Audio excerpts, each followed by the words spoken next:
I am Ferdinand Marcos, and I am the President of the Republic of the Philippines. I stand today on behalf of 110 million Filipinos. Hello universe, it's me again. Shout out sa inyo mga kababayan.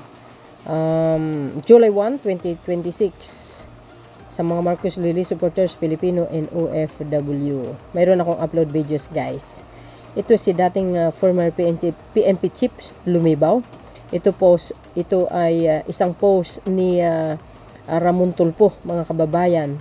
Dahil dito sa nangyayari sa bansa natin dahil dito sa panggugulo ng side ni Sara Duterte ay medyo hindi na maganda ang datingan, bakit kaya ganyan ang ginagawa nila, hindi sila humihinto sa pambabatiko sa pangulo, sa pambabasto sa pangulo, yung binabalahura nila, sinisiraan ng pangulo, 'di ba, BBM resign. So nagkakatensyon, at maraming nakakapansin din, lalo na itong INC, ano ba ang talaga ang kanilang sadya, ano ba ang intensyon nila, na sinasabi binaluktot daw ang batas, which is hindi naman totoo, 'di ba? Wala naman nang babuluktot sa batas sa panahon ni PBBM. So I think sa panahon ni Digong, yun, sila ang above the law. Pero si PBBM sumusunod po sa batas. Ngayon, may sinabi po dito, basahin po natin. Sabi dito mga kababayan, at sinabi ni dating PNP chief Lumibaw. Ito.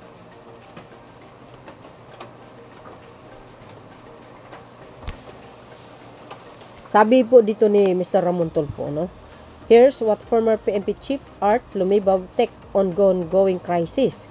If I were BBM, it's now time to declare a state of emergency initially in Metro Manila only and call on the EFP and PNP to be on standby alert to suppress violence in case it erupts. There's a precedence to this.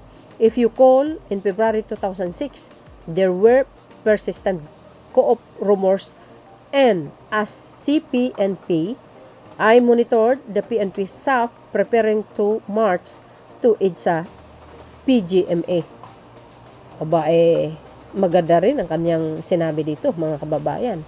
Kasi, hindi mo po matansya itong mga grupo na ito. Baka mamaya biglang lumusog na di oras na hindi makapag-prepare ang mga kasundalaan natin. So, I think ang Pangulo, nabasa niya ito. Or hindi natin alam ano ang magiging desisyon ng Pangulo. Kasi, kumbaga, parang mga halang na ang bituka Gusto na nang susugurin ng Malacanang, gusto na nilang babawiin ng Malacanang. 'Di ba? Ng persahan. Ito, may own opinion, ang Pangulo, siyempre, nakamonitor, dito sa mga nangyayari. Ang hindi mo lang malaman, ano ba talaga ang kadahilanan? Bakit isinisisi kay Pangulong Marcos ang lahat? Na samantalang kasalanan naman itong mga alipores ni Ursula, na sila din ang gumagawa ng multo nila para sila ay lumabag sa batas. 'Di ba? Tulad ni Marcolita. Flander. Sasampahan ng Flander. Do you think magsasampa ka ng Flander na walang pagkakasala ang isang tao? Of course not. Siyempre mayroon. Kaya nga sinasampahan sila ng kaso kasi nga lumabag sila sa batas. Ang akala nyo kasi, si Duterte pa ang Pangulo. Ay, iba ngayon sa Pangulong Marcos Jr. Iba na. Sabi niya po dito, called, ibig sabihin pala, noong 2006, they were persistent group rumors and asked CPNPA, I monitored that PNP sa preparing to march to EDSA. PGMA. Diba, 2006? Dapat kumbaga, prepared lagi ang ating mga kasundaluan kasi delikado to maghahasik sila ng lagim. Sabi dito, call us the Malacanang in the middle of the night. An emergency meeting because she was in receipt also of an hot info that Danny Lim, plus a few others including SAP, Commodore Bong Franco were in the office of the CSAF convincing my mistas Jenny Singa to join them. I called Bong and required where he was in when he told me that he was in the CS office. I relieved him right away. OM goes. On that phone, then phone General Boying Alarcio, then PNP Director for UPNS, a former SAP trooper, to take over. I then instructed Region 4A Commander General Noble to block the south gate with his B-5 150 to prevent troopers going out while Boying was on his way to the south headquarters in Laguna. Oh my gosh, guys, no? Sana mapanood ng Pangulo at magkaroon po siya ng idea tungkol dito sa sinabi ni dating PNP Chief Lumebaw. Ano? Good thing also Genesee did not join them. Oh my gosh. Alam po natin itong side ni Ursula maraming mga mga naawol na mga ex-military, no, na nagjo-join sa kanya. Sabi, 'di ba? At saka yung Sara Army na sinasabi. Malay natin baka mayroong active pa sa serbisyo ngayon. Who knows? Hindi natin alam, ha? My take on the situation in Icha now is this might escalate, bringing together all organized anti-BBM. Correct. Nako, ha? Kung ako, no, for me, kung malala na ang sitwasyon, mag-declare na lang ng martial law sa Maynila lang. Not all over the Philippines, only the Manila. Forces which could participate another people power, but I don't think it will succeed because the military and police don't look kindly of BP Sara, neither the Catholic Church and civil society, kaya lang violence might run unmanageable, kawawa ang mga tao at sa bansa.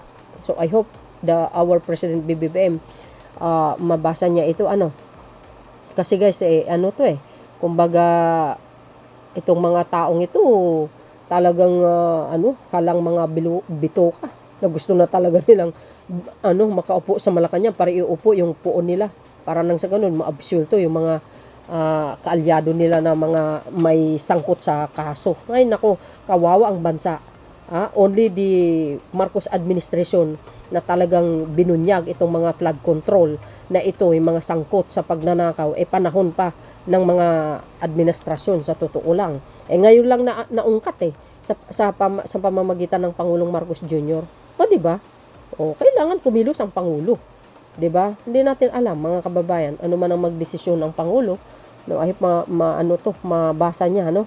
So, sabi po dito ng mga mga nagko-comment, nga para sa akin, before is too late, 'di ba? So, I think ang ating Pangulo matalino naman, hindi baka mayroong hakbangin na gagawin, So, sabi nga sa aking nabasa, ang ating military ayaw sa pamilya na ito, because subok na sa mga nangyayari sa nakaraan. Hindi maganda ang pamumuno ng kanyang ama. So I think yung mga kasundualaan natin, ayaw nila mangyari yung mga nangyari nakaraan, lalo na po sa EJK. Naku po, kawawa ang mga inosenteng Pilipino. Sabi dito guys ng mga nagko-comment.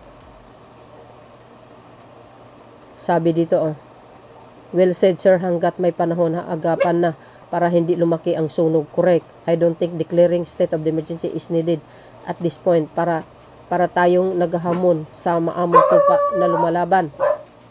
'Di ba? Sa maamong tupa na lumalaban. Take note, hindi ito mga radikal, mga ANC ito na mas kilala as Mick Mild, kaya nga sunod-sunuran sila kay Manalo. Huwag natin sila galitin ng husto. 'Di ba? Sabi dito, I don't think declaring state of the emergency is needed at this point para tayong naghahamon sa maamong tupa na lumalaban.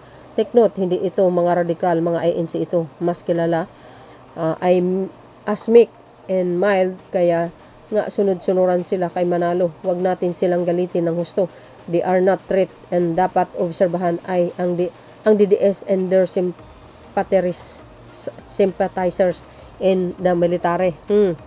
Yes, I agree to the statement of former PNP General Art Lumebaw. I think guys, ibig sabihin, ang kanyang suggestion is be prepared na. Ikaw nga, dapat always alert. Ika nga, yun ang ibig sabihin, ang sinabi ni former PNP Chief Lumebaw, magiging aware, preparado sa maaring mangyari, 'di ba? So, kailangan ipwesto ang dapat ipwesto. Sabi nga yung ating mga military, para if ever nalulusob, nakahanda ang ating kasundaluan. Yun ang aking pagkakaintindi. Correct me if I'm wrong. Take that from out former chief. Hindi mag-materialize ang rally ng isang kulto sa isang siktang galit, ang pinakamalaking sikta ng reliyon na Katoliko. Magkakatapatan ang pwersa nito.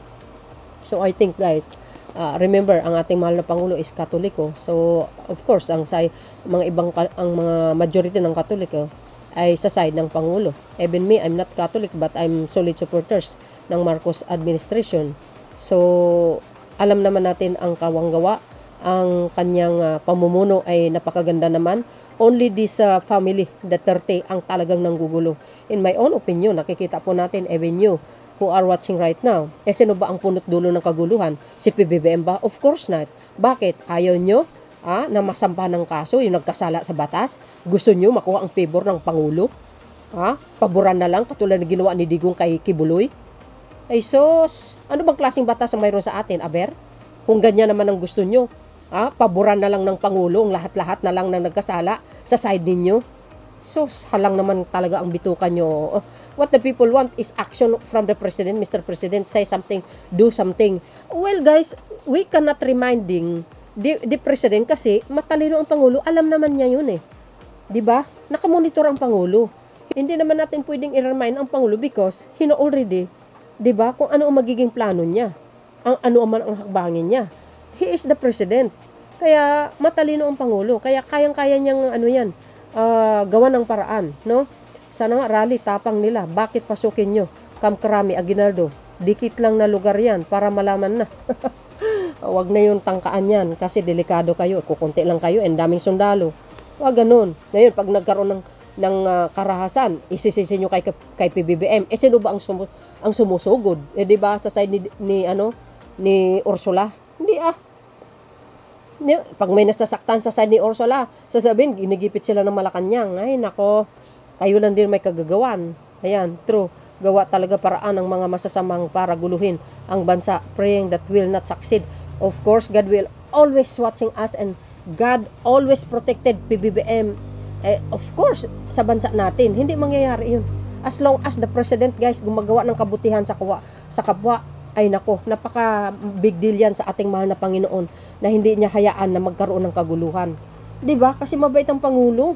Puro maganda ang layunin niya sa bansa natin. 'Di ba? Tulungan na lang natin kaysa man gugulo kayo, my gosh. So yun guys, ang aking pinaka-latest updates. Ano po ang kapalagayan nyo? Kayo nang pangbalang mag-comment. See you again on my next upload. Bye and babush. God bless Philippines. Follow me and likes. There's more. Bye everyone.